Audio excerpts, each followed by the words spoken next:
Bonjour à toutes et à tous. Ce tutoriel s'inscrit dans une série dédiée à la conception d'une to-do list dans une application React Native avec Expo et Supabase. Dans cette série, nous plongerons dans le flot d'authentification avec Supabase au sein d'une application mobile avec Expo. De plus, nous aborderons en détail toutes les opérations de CRUD en utilisant les Row-Level Security afin de sécuriser l'accès aux données de notre application. Dans ce tutoriel, nous allons implémenter l'inscription avec email et mot de passe avec la confirmation du mail. Si d'aventure vous deviez rencontrer des problèmes au cours de ce tutoriel, le lien vers le repo GitHub du projet se trouve dans la description, prêt à vous offrir toute l'assistance nécessaire. J'utiliserai Bonne tout au long de cette série, mais vous pouvez bien entendu, si vous préférez, utiliser NPM ou Yarn. Direction la documentation officielle de Supabase, nous allons aller dans OS, Native Mobile Login et dans OS Deep Linking, car nous allons utiliser la fonctionnalité de Deep Linking. Donc vous voyez, vous pouvez utiliser donc Expo React Native, Flutter, Swift, on a tout ce qu'il nous faut. Donc il nous demande déjà de modifier la propriété Shem de notre fichier app.json, ce que nous allons faire immédiatement. Donc app.json, vous voyez pour l'instant Shem c'est myapp et nous allons mettre notre nom de domaine inversé. FM. Ça c'est fait, parfait. Ensuite, si on continue, eux, ce qu'ils ont implémenté, c'est le Magic Linking. Nous, c'est pas ce qu'on va faire. On va le faire un peu différemment. Ce qu'on a besoin, surtout, c'est d'une fonction qui va nous permettre de récupérer notre URL et à partir de, justement, de notre access token, de créer, vous voyez ici, de créer une session. Voilà. Donc, nous récupérons cette fonction et nous allons la coller dans notre host layout. On va importer notre Supabase. Ensuite, on a besoin de notre Expo Linking et on a besoin de notre host session qui est ici. Ensuite, il faut les installer. Donc, on va faire hop, tac. On va dans notre terminal. Bun Expo install de celui-ci et on va installer également Expo Linking. Parti. Donc, ça va très vite. C'est installé. Ensuite, dans notre host layout, nous allons faire un const URL est égal à linking, donc ce qu'on a utilisé avant. UseURL, ça va nous permettre de récupérer notre URL. Et on va faire un console log de notre URL. Pour le moment, on va faire que ça. On va lancer notre projet dans Expogo, Bun Run iOS. Parti. Et nous voyons bien, tout en bas, donc dans notre URL, qu'on a eu une URL un petit peu bizarre avec 192, 168, c'est notre localhost. Et c'est pas du tout ce qu'on veut. Ça va pas être utilisable en production. Donc, pour pouvoir récupérer l'URL nécessaire au deep linking et donc vraiment une véritable URL, on va devoir sortir d'Expogo et créer un véritable build comme ça sera en production. Heureusement pour nous, c'est très facile à faire. Donc, on va fermer ça. On va l'arrêter. On va fermer ça. On va revoir Expogo. Et donc la commande pour lancer, pour créer un vrai build, c'est bun expo run iOS. Si vous lancez un build pour Android, ça serait bun expo run Android.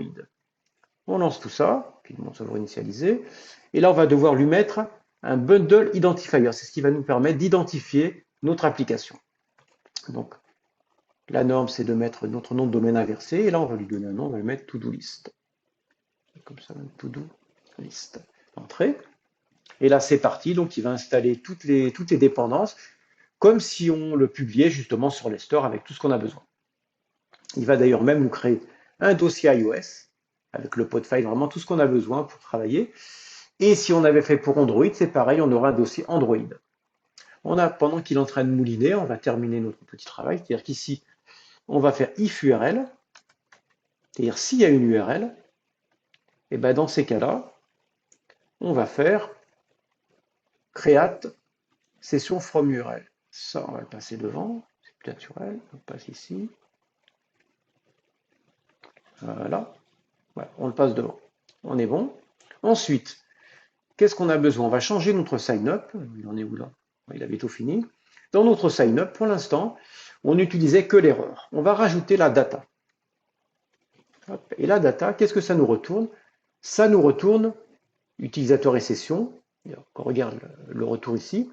Si jamais l'autoconfirme était à on directement, ça nous connectait directement. C'est ce qu'on a fait dans les précédents tutoriaux. Et sinon, eh ben, ça va juste retourner l'utilisateur. Et c'est ce qu'on va faire. C'est-à-dire qu'ici, on va faire un console log de data. Et on va faire if data. Et ben, on va faire un petit hop, ici, comme ça. On va lui dire veuillez, les copilotes, veuillez vérifier votre email pour confirmer votre inscription. Voilà. Ça, c'est parfait. Donc là, il a presque terminé. On enregistre. On va même au passage supprimer ici, dans notre layout, on avait un console log qui ne nous sert plus à rien. Autant éviter les console logs inutiles. Là, voilà. Et il lance vraiment avec une véritable application, pas dans Expogo, c'est lié à Expogo. Là, c'est vraiment une application. Donc, on ouvre. Et là, qu'est-ce qu'il va nous faire? Et regardez, il nous met bien l'URL, c'est frdevaidaya to-do list. C'est vraiment une URL. Et si on va d'ailleurs dans notre app JSON, il nous a créé un bundle identifier. Voilà, c'est parfait. Donc là, on a bien notre truc. Bah, on n'a plus qu'à, on va tester tout ça. On va tester tout ça. Ah oui, dernière chose, évidemment, avant de tester, on va dans notre dashboard et on modifie. Si on ne met pas la confirmation d'email, il va directement nous connecter. Donc, on met la confirmation de l'email, on valide et désormais, il y aura besoin de la confirmation. On va se mettre sur nos utilisateurs. Voilà, et on va regarder ce qui se passe. Hop, c'est parfait. On va faire pas de compte et on va créer un compte.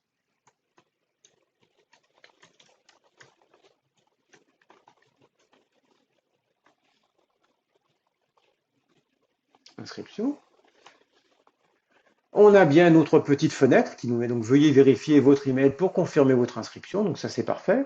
Si on regarde ici, on va l'augmenter même pour qu'on le voit bien, notre terminal, et hop, ici, on a notre session. Au départ, il y a session hop, nul, mais par contre, on a notre utilisateur.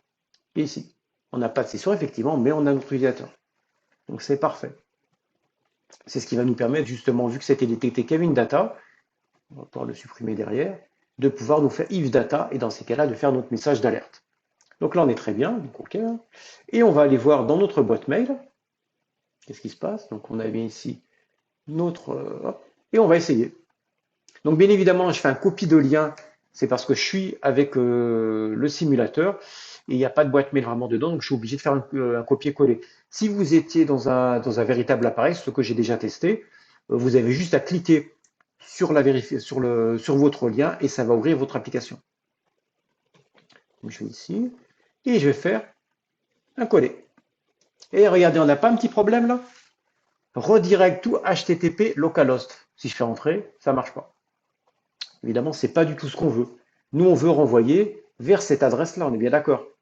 Quand on retourne dans la JSON, on veut retourner vers cette adresse ici. Et donc, quand on revient même dans notre terminal, quand on va remonte, c'est ceci. On veut ça. On n'oublie pas, il faut penser aux deux petits points et aux deux slash. Donc on copie bien, on va copier tout ça. Et bien, ce qu'il faut faire, c'est aller dans notre dashboard Supabase, hop, ici, et dans URL configuration, on a bien notre localhost. Et ceci, il faut le changer. Et à la place, on va mettre notre redirection. Si vous aviez potentiellement plusieurs URL de redirection, par exemple si vous aviez une application mobile, une application web, il faudra mettre dans ces cas-là plusieurs URL. Dans notre cas, ça suffit. On enregistre. D'ailleurs, si on voit, vous allez même voir dans les utilisateurs, vu qu'on a cliqué sur le lien et que ça a été fait, il nous a quand même bien validé l'utilisateur. Donc on va le supprimer. Et on va recommencer. On retourne ici. Donc on va retourner dans notre application. Ici. Et on va refaire l'inscription. C'est parti. On a bien, veuillez vérifier votre email. On retourne ici. On a bien reçu notre email. Copie. On va copier le lien. Hop, on retourne ici. On le colle. Et on voit bien ici, par contre, que j'ai bien redirect to FR Devadeya To-Do List. Et lui, il va pouvoir nous rediriger exactement là où on veut. D'ailleurs, si on clique, il nous met ouvrir cette page dans Supabase Expo To-Do. C'est exactement ce qu'on veut. On fait ouvrir et on a bien été redirigé vers notre page. C'est parfait. C'est exactement ce qu'on veut. Voilà. Donc, vous voyez, donc nous avons vu dans ce tutoriel comment implémenter l'inscription avec email et mot de passe avec la confirmation du mail. Nous avons vu également comment créer un build avec Expo, ce qui était nécessaire pour pouvoir utiliser la confirmation par mail. Merci infiniment d'avoir suivi ce tutoriel. Si vous avez apprécié, n'hésitez pas à liker, à vous abonner pour ne rien manquer des prochaines vidéos et à partager vos impressions dans les commentaires. Je suis toujours ravi d'échanger avec vous et de répondre à vos questions. Happy coding et à bientôt.